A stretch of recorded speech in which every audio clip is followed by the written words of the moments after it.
This is Austin Scott, Beck's field agronomist for the South. I just wanted to check in real quick, give you an update of what I'm seeing from the field this week. I've got a few weeds laid out in front of me here. I'm going to do a quick refresher. There's been a large jump of Palmer pigweed and just pigweed in general starting to emerge. I've got a few here. I was going to show you real quick on how to identify which is which. So I've got Palmer Amaranth on my left, redroot pigweed here, and then one farmers like to call tea-weed. The actual name of it's prickly cider. So real quick, if you flip this Palmer, looking straight down on it, it's going to be very clean as far as no hairs. Okay, it's going to be glabrous or waxy. The petioles, this part right here, the part that connects the leaf to the stem itself, is going to be very long. But if you look real close, especially right up here near the top on this stem is really waxy. There's no hairs on it.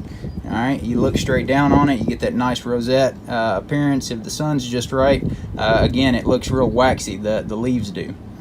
Right beside it, I've got redroot pigweed. Okay, so if I step back for just a second, you can see Palmer Waterhemp is also like this. You'll have a white root system on it.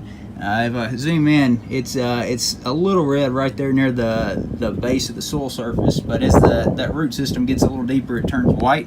Red root, however, is going to be red completely, just like the name suggests. So without pulling it up though, if you look straight down on it, this one's starting to wilt a little bit. If you look straight down on it, it's going to have that same rosetic appearance to it. The petioles won't be quite as long though. You can see how the leaf itself is longer than the petiole on it. But if you zoom in real close here, on the stem is going to have a lot of little hairs all over it. Okay, that's going to be your main distinguishing factor between it and Waterhemp or Palmer Amaranth, are these hairs along the stem. Another one we deal with quite often is prickly cider. This tea weed here started to wilt pretty bad, but if you look at the leaf, the margins of the leaf are going to be serrated. All right, and as this plant starts to get a little bit older, those margins will actually turn purple. All right, this is a weed that hadn't been a problem in years past. We've seen some resistance to ALS style chemistries. Hasn't been a problem in years past, but since we've started focusing a lot more on these small seeded broadleafs like Palmer and redroot and Waterhemp, tea-weed has made somewhat of a comeback.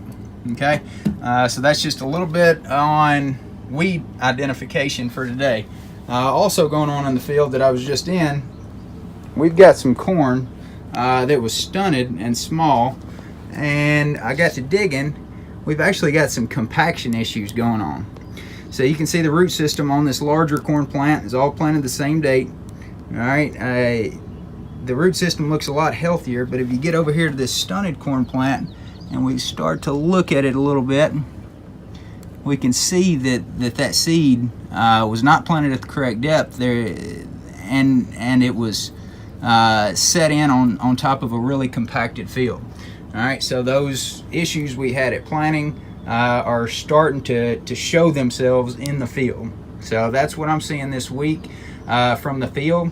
If you got this text message via forwarded from a seed advisor or dealer and you would like to get them straight from me, all you have to do is text the number 733337 with my last name in the message box.